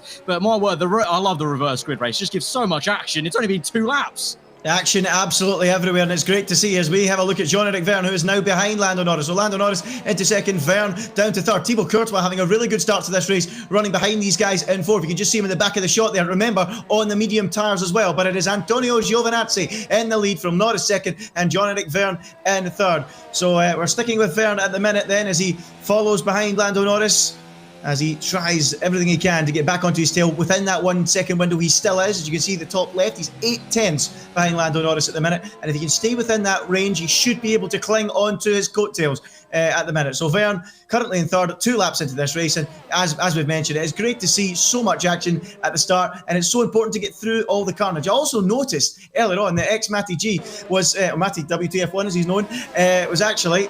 had front wing damage. I know it's on reduced damage, but it still affects your car. And when he was trying that move on Beresnay with wing damage, I was quite surprised. But here is Beresnay now, the man we're riding with now, the Alfred Amir driver, right up behind the back of Shembolic Bassi as we lose Courtois. Oh, no. Oh, what a shame. The Real Madrid goalkeeper bows out in race number 2, and I don't know how he's crashed, perhaps in the pit lane, I'm not sure, but that's sometimes in F1, Andy, F1's a very cruel sport, and a lot of the times that fairy tale that happens a lot of the time in football never actually occurs in Formula 1. It's a very harsh sport in that kind of way, so at his home GP, can't do the job out this Grand Prix. Now Bracele up into P6, Bolibassi P5, but not for too long, I'm sure. They'll be mincing JP Smith down this straight, working as a team here, and look at that double toe, 3 wide, down the Kemmel straight, very fine margins there. Danny now, the long way round on Cem in the Toro Rosso. I think he's got the move done. Yes, great move there for the Hungarian up into P4, and they charge on more still to try and catch up now to Jean-Eric Vergne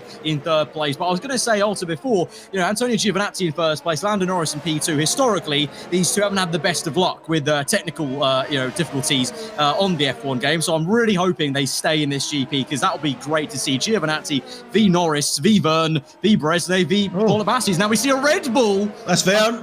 That was, oh wow, okay. Yeah, so commentator's curse there, Andy. Commentator's curse. I talked about Vergne being in the battle. He's no longer. He's stuffed it there, and that's good night for him now. Yeah, it's a really difficult corner pull on, probably the most difficult corner on the game. The curbs are so slidey through that section of the track, and perhaps Jean-Eric Vergne has clipped that inside curb, and it's sent him spinning round, and he is out of this race, which is such a shame. Oh, and Adam, what have you done with this commentator's curse? I'm sorry. Giovinazzi. I think you're going to have to send him an apology. That's Giovinazzi and Jean-Eric Vergne, cursed by Arif. Unbelievable. The commentator's curse has really come through. Sorry, ladies and gents. I won't mention the top fight anymore this entire race. I hope we have a boring one now, because hopefully the reverse will happen there. So Lando Norris then takes the lead of this Belgium GP. At the moment, we're looking at this fight between Latifi and Matt in the Ferrari, as now Bracele is in for his first and only pit stop of this GP onto soft tyres. Like I mentioned, Andy, before, the tyre wear is really not that great on this game in a 25% race, so he's able to go onto the faster compound, and technically in real life the less durable tyre for longer in this Grand Prix. And we saw Danny do this in F1 Esports. He was very confident on those tyres here in the actual Pro Series, so I think now he's going to be electric and one to really watch, as now we continue to watch this fight between Latifi and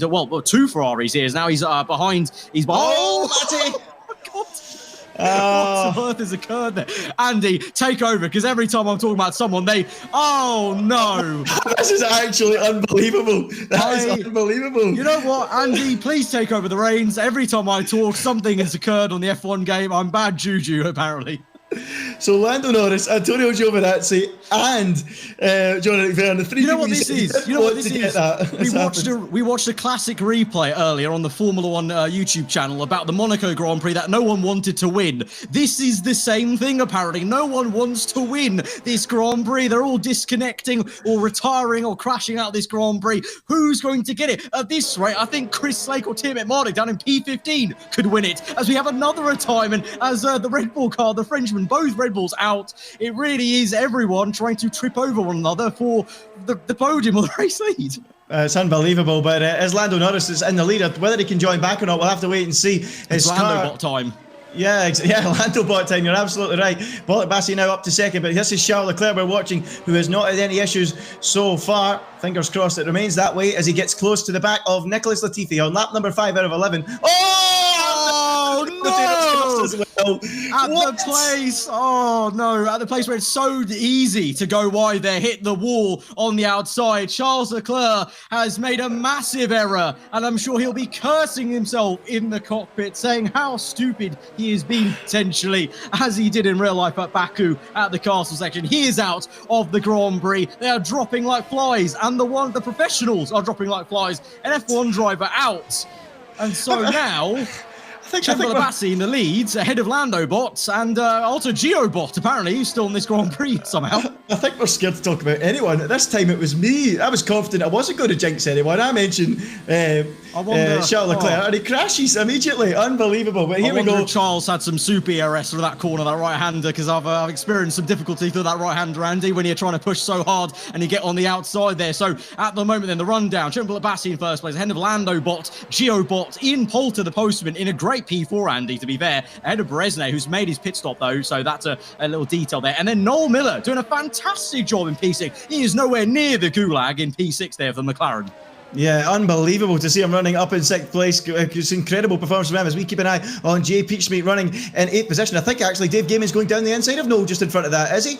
I'm not too sure. I think he has. Yep, there he goes. Dave Gaming through on Noel and up into 6th place. But what a result it would be for Noel if he could get a points finish. Noel Miller, of course, the YouTuber, who of course was in the gulag with a steering wheel, unbelievably. Yes, that really happened. But here is Dave Gaiman in 6th position on lap number 5 out of 11 as Bollick Bassi makes his way into the pits. He's had enough of those medium tyres and he will probably This will be interesting here because now we'll see if he's going to pull alongside Bracele. Bracele pit earlier. Chem's gone longer on these mediums, but now we'll have fresher soft tyres for the rest of the Grand Prix. But let's see how close it's going to be, Andy, on the exit. No one in the pit lane, so no issues for the Toro Rosso team there. The tyres are on. He's out there and he goes through the round the bend. And where is going to be Danny Bracele in the Alfa Romeo? I think he's ahead. Yes, he's completely clean got him. So like I said, Bracele confident on his strategy of going early on the softs, and it's paid dividends. But crucially now, Chem is behind him on fresher tyres. So this could be a great battle towards the end of this race.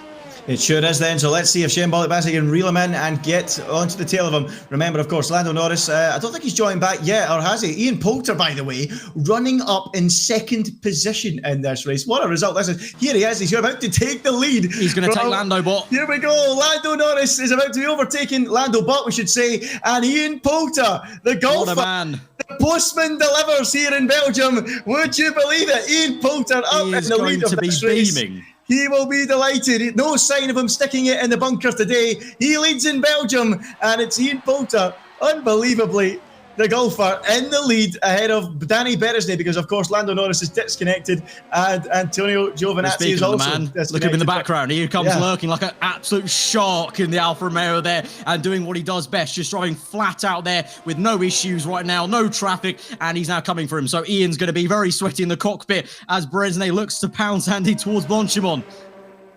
Yeah, here we go then. Onto the tail goes Danny Bracele. Will Ian Poulter get to lead a full lap? I don't think he's going to get to, because here comes Bracele, a man on the mission, going down the outside of the postman. The postman defends the inside, but he can do no more. Look at that. Round the outside goes Bracele, and through he goes, and Poulter decides to make the call to go into the pits. So Poulter in, a very clean race from him so far. If he can get points, he'll be absolutely delighted. I think it would be his first points finish if he can.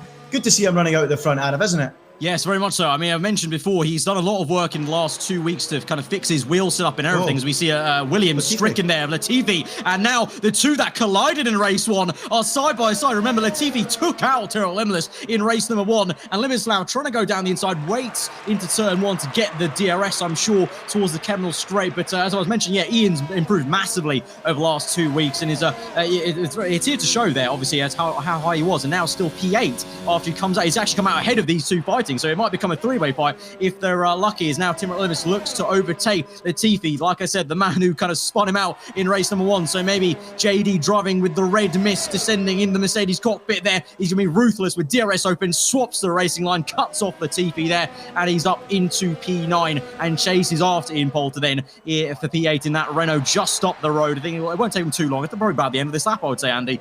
Yeah, he's reeling him in, and Ian Poulter is going to be caught very quickly, but he would still be in the points, even if Limitless and Latifi get to him, as Jay Peachmeat has passed the ghost of Antonio Giovinazzi, who's no longer in the race, as has Pietro Fittipaldi. But yeah, Poulter will do everything he can to try and fend these guys off, but we know how quick Limitless is, we know how quick Latifi is, and if Poulter can just come home 10th, I think he'll be pretty satisfied with that. But Limitless threw up into that 9th place after the collision they had in the previous race, and things going to plan for him. Up front though, 2.4 between Danny Beresney and Shembolik Bassi as Jay Peachmeat now passes the ghosting car of Lando Norris, and look at Limitless down the inside into Stavolo, and he's done it just where we saw Charles Leclerc in the wall.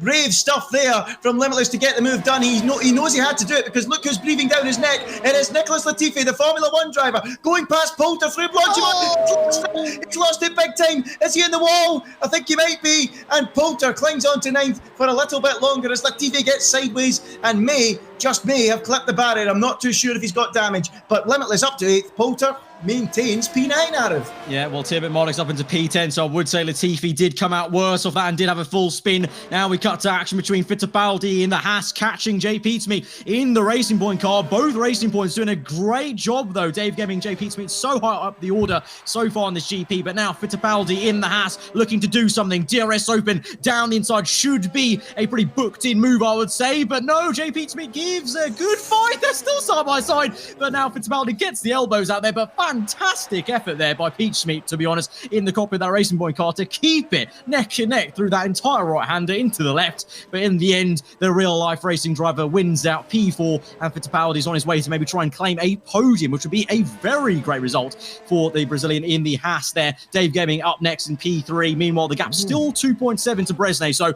Andy, this is really the real pace of Bracele. This is what I thought we would see in race 1, him dominating it. And this is why we maybe had to handicap him. Did in the end in race 1, because obviously he got held up in traffic. Yeah. But this is really the real Bracele we're seeing. But now Fittipaldi even showing off his skills to maybe get away. Already you can see maybe, almost a second now ahead of the Racing Point car, and already closing down that other Racing Point in 3rd place. Dave Gemming down the order then. Tyrrell Limitless P6 ahead of Ian Poulter. Tim Mardu has had another quiet race, unfortunately, there in P8 ahead of Lando Bot and Gio Bot, though. And then Noel Miller just outside the points. But you would say eventually Noel should be able to catch up to Lando Bot and Gio Bot and get P9. So this is great. And Noel's really got into Formula 1. I know he's been doing some training with Ryan Tavita here at Veloce as well in his spare time in between the last weekend and this one. So Noel's really taken to Formula 1, really got into the spirits of it, wanted to do this event again. We're really happy to have him on board here. And I think, if he just keeps it all nice and clean, hopefully I don't curse him again like I have many other people, he'll get that P9 eventually, because those two Lando Bot and Gio Bots will be slow enough for him to get, hopefully, in the next 2 laps. Yeah, really good to see that Ian Poulter and Noel doing well here and potentially getting some points, because, they put a lot of work in to try and perform well. You mentioned, of course, a couple of weeks ago, Adam, about Ian Poulter putting a lot of practice in. He's found a way to get quicker. So, yeah, it's great to see him getting rewarded with some potential points-paying positions here. And Uncle Noel, of course, he will be gaining on the back of Lando Norris and Antonio Giovinazzi, who, of course, are ghosting. They have disconnected from this race. But another special mention to Dave Gaming, by the way, running in 3rd place, has a good gap over Pietro Fittipaldi and looks like he's going to maintain that podium. But here we go. Nicholas Latifi recovering from that earlier spin, coming out of Blanchimont, is now onto the back of Matty.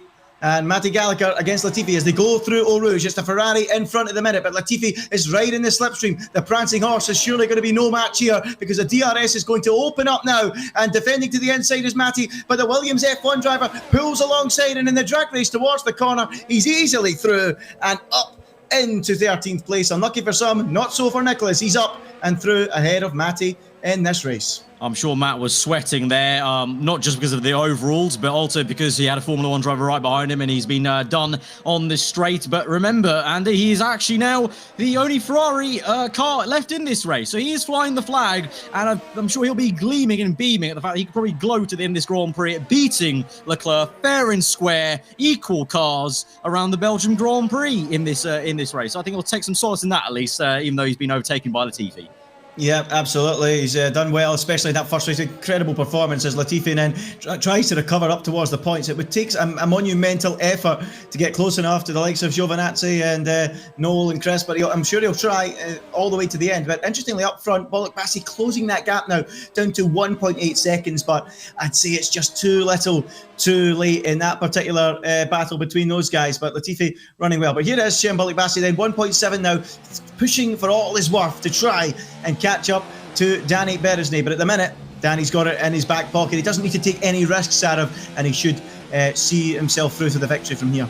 Yeah, no, he needs to gain about at least minimum 6/10 now in this next half lap or so, because going on to the last lap of the Grand Prix, he needs that 1 second, because if he is just within it, that's how powerful the DRS is on the F1 2019 game, that he could reel him in if he's within 1 second. But 6/10, that's a lot to make up in just 2 sectors here. As we go on into the last sector now, he's gained 1 more tenth there, so he's only half a second away. So maybe, you know, it keeps on tumbling the time. Maybe Bracele feeling the pressure a little bit. So even if he gets within 1 second right at the end of lap 11, there might be a half a chance to make a move as he comes through Bonjour now into the bus stop chicane. We've got blue flags there, ghosted car, so maybe that's off, putting Bracele off a little bit. Is Bollock-Bassi looks to gain even more into the last corner. He's only 1.2 now, Andy, as we've gone to the last lap. So Chem is absolutely giving it the full beans here in the Toro Rosso as we go on to lap 11, the last lap of this Grand Prix. Brand new fastest lap, 1 minute 45.7 from the Turkish driver as he pushes on. He's never ever going to give up. He's going to try and have a late rally to challenge Danny Beresney on this final lap. Up through Eau Rouge for the final time.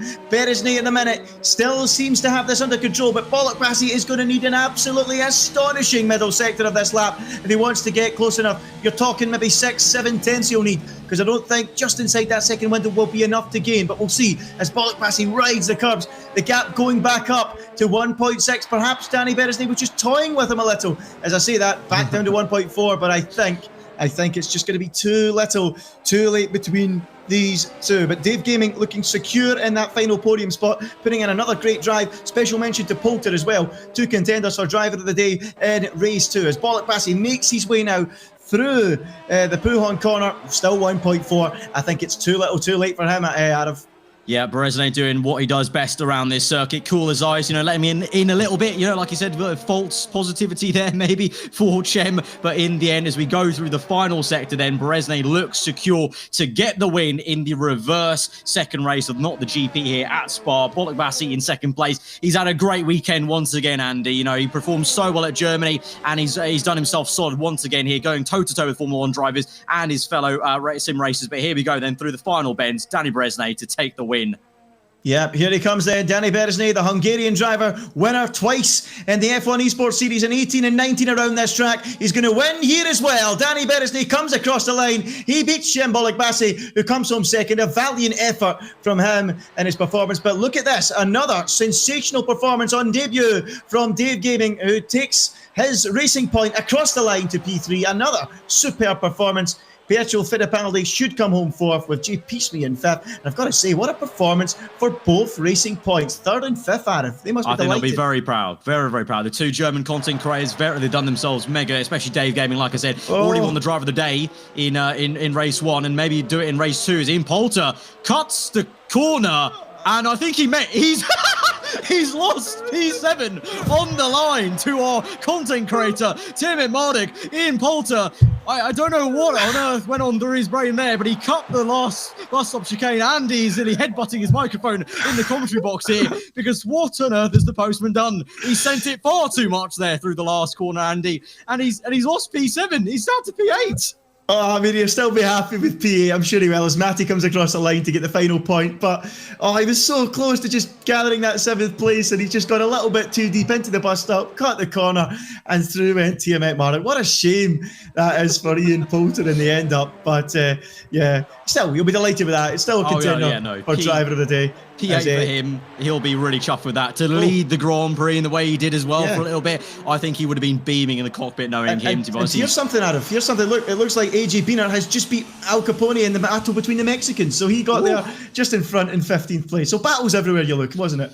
That was chaos, I think. That's the only way to describe that second race there. The reverse grid was always going to be chaotic anyway, just being a reverse race. And then, unfortunately for me, the commentator's curse really came out, didn't it, today? And we saw a lot of issues for many people. But in the end, the fastest man on this game around the Belgian Grand Prix, reigns supreme eventually in race number 2. Danny Bracele takes the win. Great drive for him.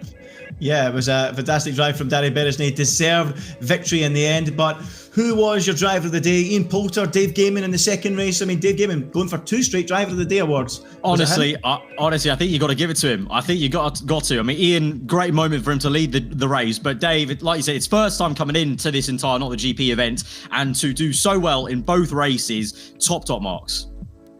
Okay, let's head over to Hayden and see what he thought of that race. Another cracker, Hayden, wasn't it?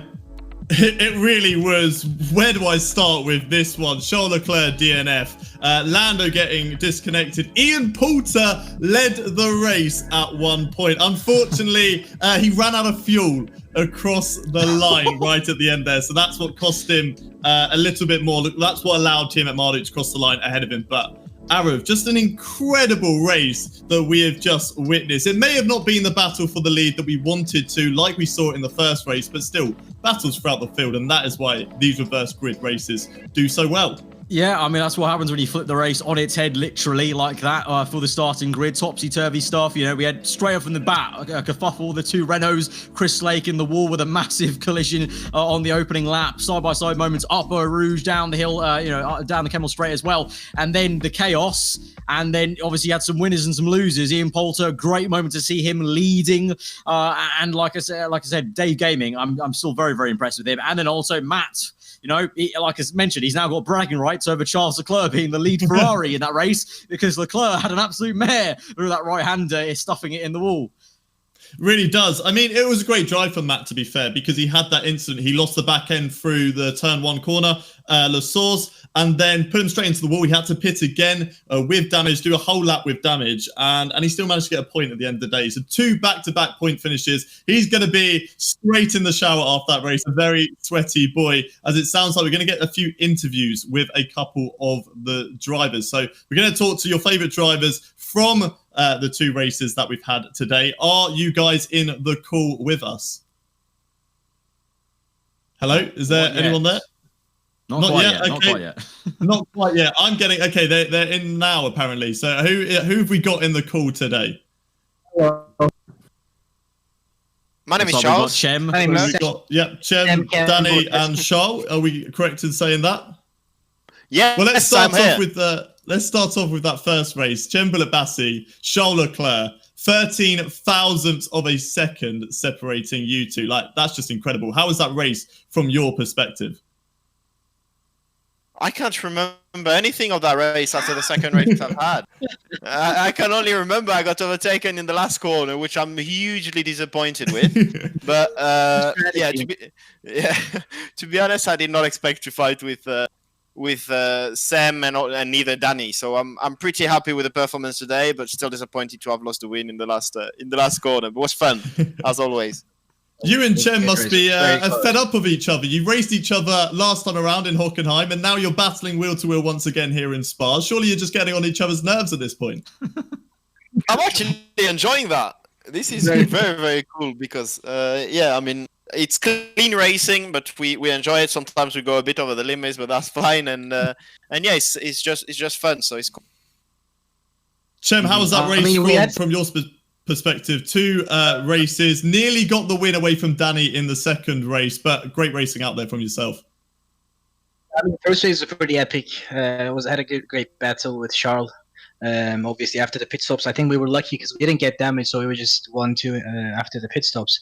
We did some strategies into turn 1, and he did a better one than I did on the last lap, so I couldn't over it. So my only chance was last corner. I tried it. It was very close. How much was it? 0.013 of it.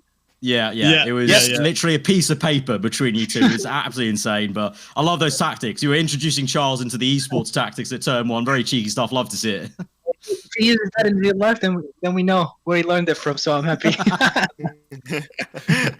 Danny, have we got you in the call as well? Yes, I am here, my friend. So, a great race from you in the first one. We tried to nerf you in the first race, but it wasn't needed in the end as you looked to be held up in the pit lane. But you managed to get the race victory in the second race. How was that for you to come through the field and have to get so many overtakes done early on? My name is Jeff. So first race was pretty exciting. I mean, at practice I was faster. I thought I will be faster, but these guys are extremely fast, so I just can't be that fast. They keep me up with DRS, so I don't need to be nerfed. They are very talented person, and they beat me on track, which was so awesome to see. I mean, cleanness of the fights. I really respect them for always giving the room and being cautious, because that's what is the most important. That's the most fun to watch for the viewers as well. So I'm just really happy to have the opportunity to race in this event. So thank you very much for the invitation. Second race, yeah, it was definitely more exciting for me in terms of action. I let everyone go by around 3-4 seconds because I wanted to stay out of the action at the first turn, and I was so smart because I finished the first lap in P8. And then I had some 4 wide actions, 3 wide actions, 2 wide actions from the outside, from the inside. So many actions that I don't even remember, but luckily I have everything recorded and streamed. So it will be something very good to look back. And yeah, just thanks for giving this opportunity. I'm really happy. No worries. One last question for you then, Charles. You said recently on one of your streams that this sim racing has brought you closer with the likes of George Russell and Alexander Albon once again. How much has sim racing and gaming surprised you of not only how fun it is, but how competitive you can be? Well, I love it. I love it. Obviously, it's the closest we can get, as you said, to the reality. Yeah, it's cool to do that in a moment like this, and I'm having actually quite a lot of fun. And for the mental also, it's good to stay trained, having a competitive mind, and yeah, I just want to win, whether it's virtual or in reality. So it's good. It's good to practice on that. Well, thank you to all 3 of you for some incredible racing tonight. It's been great to have you on board once again, and we look forward to seeing you go and have some more battles out on track. Thank you very much. Thank you for the race. Aaron, thank you very much for joining me on tonight's show. It's been incredible to have you alongside me, giving us your in-depth analysis, and also you've done a stellar job in the commentary box tonight. Before we go, though, who has surprised you the most? Who was the best performer overall tonight? Overall, I think I've been saying it all night really. Dave Gaming, great performance in the Racing Point car. I mean, come in first time and to do so well in both races, yeah, exceptional. But also Cem Bulabasi, you got to say he's been there again, right at the forefront, like he was at the German GP last weekend as well. So kudos to him, and he's showing him why he's one of the best guys out there at the moment. I want to say a big thank you as well to you, Ginger Andy, in the commentary box. It's been fantastic to have you commentate over all of these races, and to every one of you at home who has donated throughout the night. Not the GP will return in 2 weeks' time, but until then, good night.